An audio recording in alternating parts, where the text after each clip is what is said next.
Welcome back to the Thoughtful Therapist podcast. I'm Dr. Jimmy Slaughter. Now, in the presence of endless possibility, I attempt to offer a reflective space to explore reality and purpose through careful thinking and honest questioning. I'm just trying to understand life a little bit better. So let's take this one thought at a time. Today's episode 12, Ethics. When no one's watching. Ethics and morality. I don't think I use those words quite the same way that a lot of other people do. To me, morality is kind of like what we believe to be right. And ethics are more what I choose to do with those beliefs when another person enters the picture. Morality can exist completely inside my own head, but I'm not sure that ethics can. Because it seems like ethics begins the moment another human being is affected by my choices. So just because I'm right, does that mean everyone else is wrong? Because it's what I believe, does that mean a different belief would make you ignorant?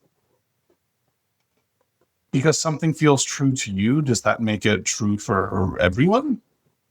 And just because I can, does that mean that I should? Tough questions. So, what am I responsible for? Not like legally or emotionally, but morally. For me, a lot of this comes back to freedom, and it's an interesting thing. We often imagine freedom meaning something like being able to do whatever we want. But maybe freedom is more revealed by what I'm not willing to do versus what I am. When like nothing is there to stop me or prevent me from doing this thing except for myself. And on that same note, if my freedom starts to directly impede another person's freedom, is it still freedom? I'm not sure that it is. Like, there are a lot of things in life that I can do. Like, I can say the thing or take the shortcut. I could walk away. I could fight tooth and nail to win the argument. But I feel like the harder question that ethics is kind of getting at is something more like, should I? Now, in this episode, I'm not really interested in rules, right? It's not really about rules. It's about that question. When we talk about ethics, are we talking about laws? Are we talking about the rules designed to control other people's behavior? Or are we talking more about like what we as individuals do in the shadows when no one is watching? When no one would ever know? When nothing is forcing us to choose one way or another? And it seems to me that's where ethics actually lives. Will we do the right thing when there is no reward for it? If others are blind, will we take advantage of them? Or will we choose to be a light? And not because we have to. Not because we'd be judged if we weren't. And not because anyone told you to. But because even in total freedom, you will know what choice you made and what that says about you. Not the you that you show to everybody. Not the you that others can see, but the you that you know. For me, ethics can be distilled down to something kind of, I would say, surprisingly simple. Ethics is how I choose to treat others when I don't have to. When there's not a consequence. Not when there's a rule or pressure. But when I'm totally free to do whatever I want. That's why ethics often shows up in like regular everyday moments, like returning a wallet when no one would know you've done it. Speaking honestly when lying would be easier. Not exploiting someone's weaknesses, even if it benefits you, even greatly. Being kind to someone you actively dislike. Or at times even being hard on someone you love when they're making a really big mistake. None of these things are required, and it is almost 100% easier to not do these things. Perhaps that's what makes them ethical. Then that definition only works if I accept something that okay, that makes me a little bit uncomfortable. I might be wrong. I could be wrong. My certainty does not make me correct. And that freedom gives me responsibility, not authority. It also seems to me that ethics exist at way more than just the one level. There are the ethics that I hold personally, how I choose to treat another person when no one else is involved. And then there are also cultural ethics or shared ethics or a shared ethos, if you will. The shared understanding of family, a church, a profession, a nation, or even humanity slowly develops around how we ought to live together. And those two are always the same. Sometimes my personal ethics challenge my culture. Sometimes my culture shapes my ethics even when I don't notice it's doing it. And there are times where they come into direct conflict. And I kind of think that's why ethics has occupied such like a huge, gigantic gap in philosophy, religion, government, and just like everyday relationships and people for thousands and thousands of years. Organized religion, academia, political parties, and governments have been wrestling with the ideas of ethics since history began. It is the coming together of groups of people under a single understood ethos that has reduced tribalism from inside this umbrella of shared macro level ethics. But while one thing is true, so is another.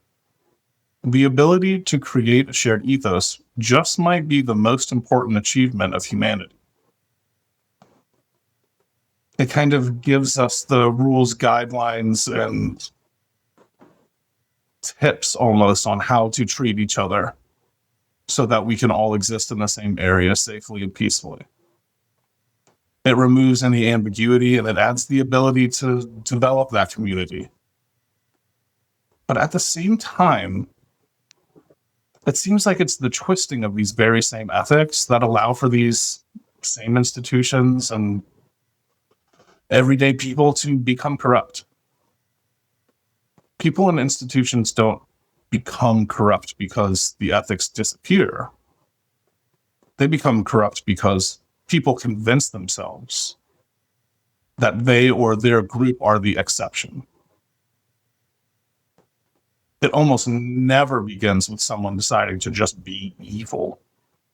It usually begins with someone deciding that the rules don't quite apply to them anymore, that this exception is justified, that their circumstances are unique, and that the good that they'll accomplish outweighs the shortcut they're about to take. And I don't know, maybe that's always how corruption has begun. Not with monsters, but with ordinary people, slowly granting themselves these exceptions. Ethics breaks down when morality becomes a weapon, when being right matters more than being careful. And ethics perhaps matters most when you have more power, you stand to benefit more, you have an easy and clear justification for your behavior, and maybe lastly, if you know you wouldn't be caught, or maybe it's not even just you being caught, but if this action garnered me enough power, then maybe I can't be caught. Perhaps culture is simply what happens when enough individual ethics begin to overlap. But every culture has blind spots, which means shared ethics should probably be held with at least a little humility. We like to believe that some ethics are universal. We'll say, "Thou shalt not kill." It sounds pretty absolute, and there are many cultures that use this as a cornerstone. But history shows otherwise, and individual actions show otherwise. A good example of this would be the Spartans. I mean, they participated in selective infanticide. War was their culture. right? Like it was a part of it. It wasn't separate. And it was important. The Vikings were the same way. Many, many cultures, many tribes across the world have had this very different way of thinking about the same issue. And there's always been exceptions for war, honor, justice, and survival. Even today, when push comes to shove, most of us don't treat it as truly universal. We make distinctions like self-defense, war, capital punishment. And then there's the more personal version, right? And I like to think about like a highly religious person who treats some commandments as sacred while making exceptions for others. You see this a lot with like premarital sex, living together before marriage. And it seems to be like more based on what feels important or convenient in the moment. And I think that that's where like we kind of get to a point where it almost seems more like morals or something like preferences. And maybe ethics are too, right? It's like whatever's more convenient for me in this moment. But there's a darker turn this can take. And you see it all the time. I see it in counseling constantly. Once a decision has been made that another person's ethics don't match my own, it becomes dangerously easy to justify breaking my own ethics in response. And the strange thing is that we almost stop judging our own behavior by our own standards, and we begin judging our behavior by their standards. Well, they lied first. They were cruel. They deserved it. And somewhere in that process, something strange happened. My ethics went out the window, and I start to begin using theirs. And that's so strange. Why would their ethics become the thing that determines my ethics? They're wrong, so I'm allowed to be cruel. Their beliefs are harmful, so I can harm them back. We see this like really consistently online. We see it in politics and even in personal relationships. The moment someone becomes the other, moral restraint often disappears. But this concept is very fluid and really tricky as they try to create a black and white image of ethics that don't always stand up clearly for people in desperate situations. Morality cannot be simply reconciled or understood based on the outcome. If they were, we'd only judge people after the fact. But I think that ethics lives way before the outcome and the intention, the restraint or the choice to act, and the awareness. I don't think ethics is like being good all the time or making every right choice at all. Maybe it's like noticing the situation and the people and the world and the implications of that personal choice. I know that's a lot, believe me. Is it light or dark? And what I choose to do then. Now, while morality tells me what I believe is right, ethics asks, what do I do with that belief when it impacts other people? Ethical action doesn't require me to be right. It requires me to act as if I might be wrong. Well, I don't really sit in the thought or understanding that morality necessarily makes us better or worse people. I would prescribe it to being maybe just more careful ones. Careful with words, power, other people. And to use a little bit from my last episode, maybe as our ripple spreads outward into the unknowns of the universe, this might just be enough. The seemingly obvious caveat to this, of course, is in the direct violations of ethical rules that we often see. Morally reprehensible behaviors that we see every day on social media and in the news and all the way across the world. In a world full of ambiguity and poor circumstances, it is really easy to see how morality differs from person to person. And it seems somewhat obvious that individual morality could be explained as a series of personal preferences. All of the things that a person has done that worked out for them or others that they are proud of, all of the things that they have had to do to survive, that they weren't happy with, but served a purpose, and all of the things that have been done to them, good or bad, lead to a new personal understanding of morality. No two are alike, as no two people have experienced the same life. But is a moral high ground used as a platform for power anything but just a moral corruption? It's so hard to understand. And I often think about the people that are ringing the bells outside of the charity during Christmas time. So, I go into Publix here. They're ringing that bell, and I'll deposit some of my pocket change. And they always say something like, "God bless you." And it used to upset me. Like, why are you pushing your values on me? But I needed to stop and ask myself, are they? Is that what they're doing? They're not like pushing any level of condemnation. They're not asking me to join them or to believe in the way that they do. And it seems much more to just be like a friendly well wish to have a good day, just spoken in their own way. I mean, if they truthfully believed in good faith, the words that they are saying to me, isn't that good? Is that not the moral thing for them to have done?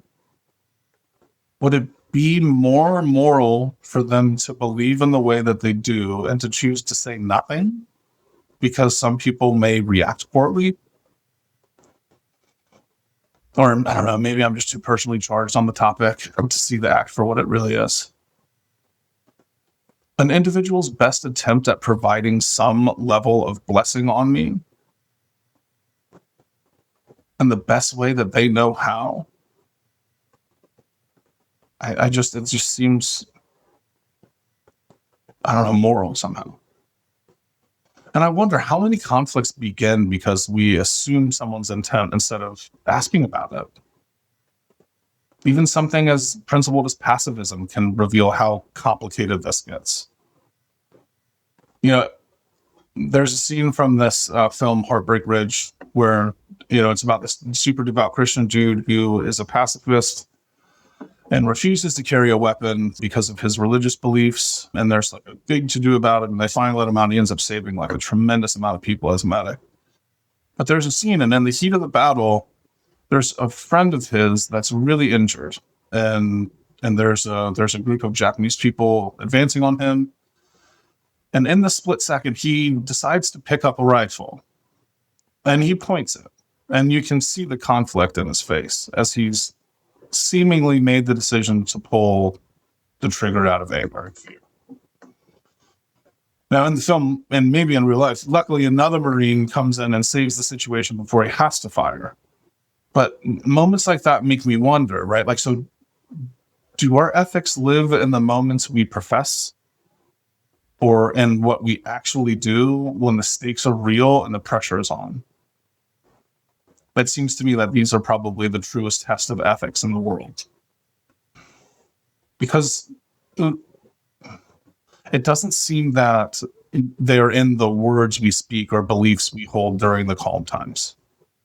It's in the actions we take, especially when no one is watching, when the cost is high, or when our own principles are being tested. We are not responsible for every outcome, but we are responsible for awareness, restraint, and care. Ethics doesn't ask whether I agree with someone's belief.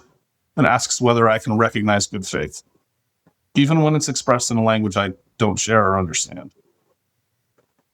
Ethics is not pure intention, like I meant well. It's not pure outcome either, like, oh, it all worked out. But it is somewhere in between. The idea carries over to almost every politically charged conversation in today's world.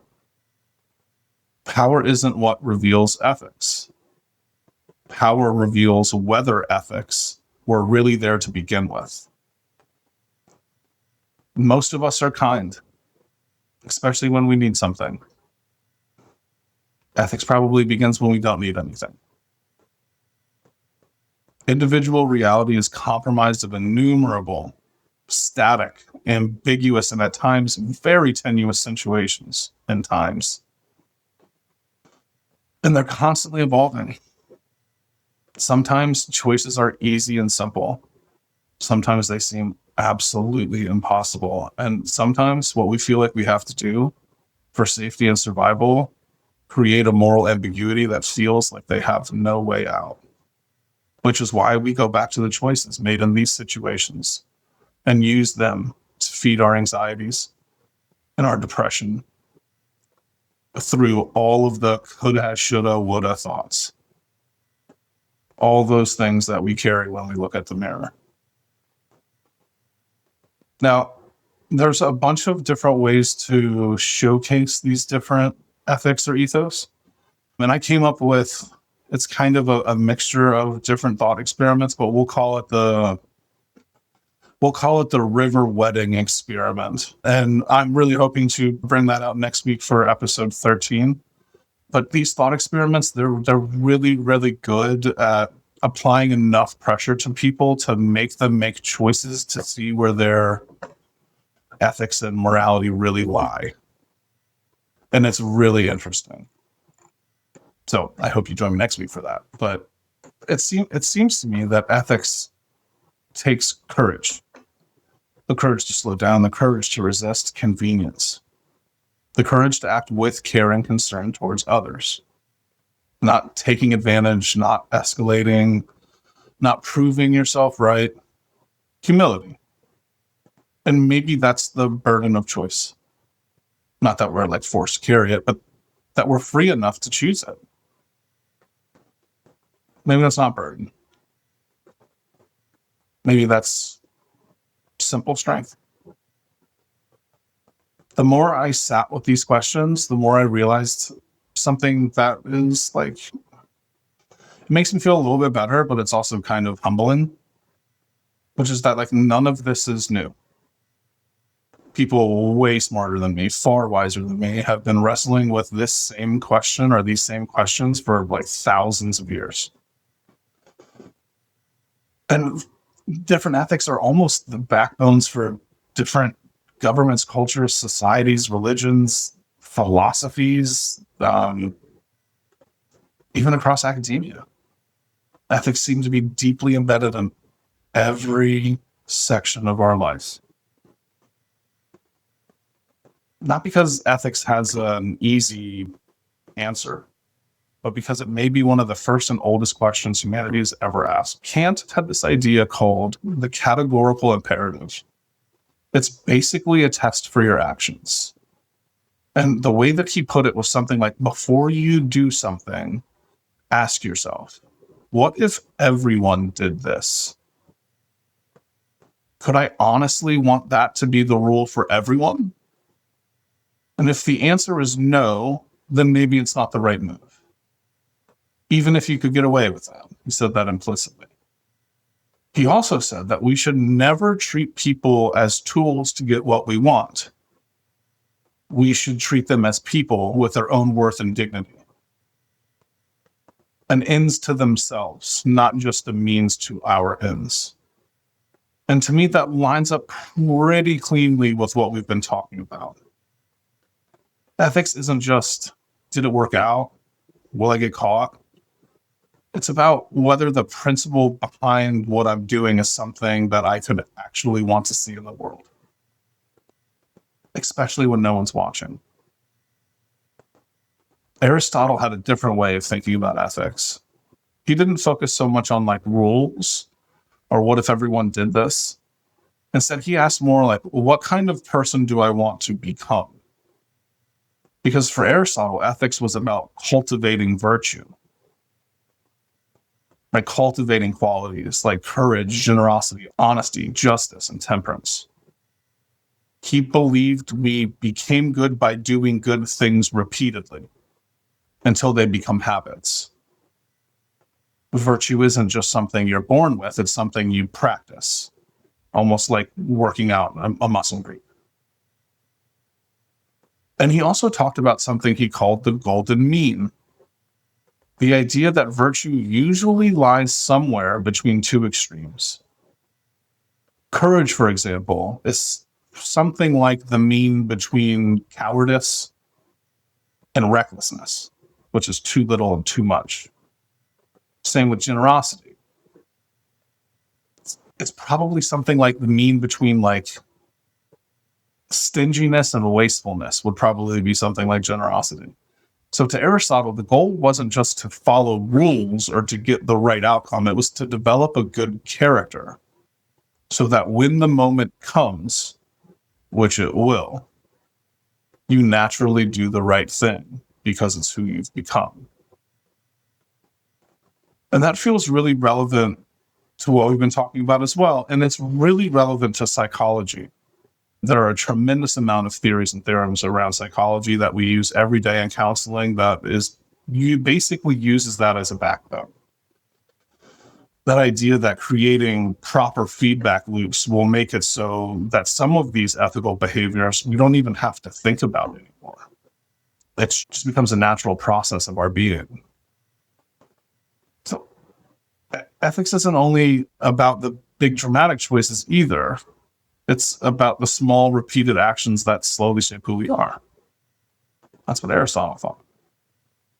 So where Kant asks us to test our principles, Aristotle asks us to look at our habits. Both of them point back to the same question, which is, who am I when no one's watching? It's not about winning.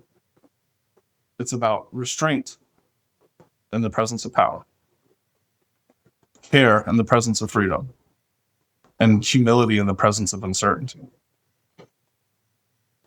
And based on this thought process, it seems like maybe the opposite of ethics might not be immorality. It might just be convenience or mindlessness. So if that episode on the ripple effect taught me anything, it's that my actions don't stop belonging to me just because I can't see where they end up. Now, with this conversation, given that possibility, what kind of stone do I want to throw? Now, but maybe I'm wrong about all this. Probably am. But this is my understanding of ethics in this moment. Thanks for thinking it through with me. The Thoughtful Therapist. I'd like to give a quick shout out to Synergy Health Group. You guys rock. Keep doing your thing.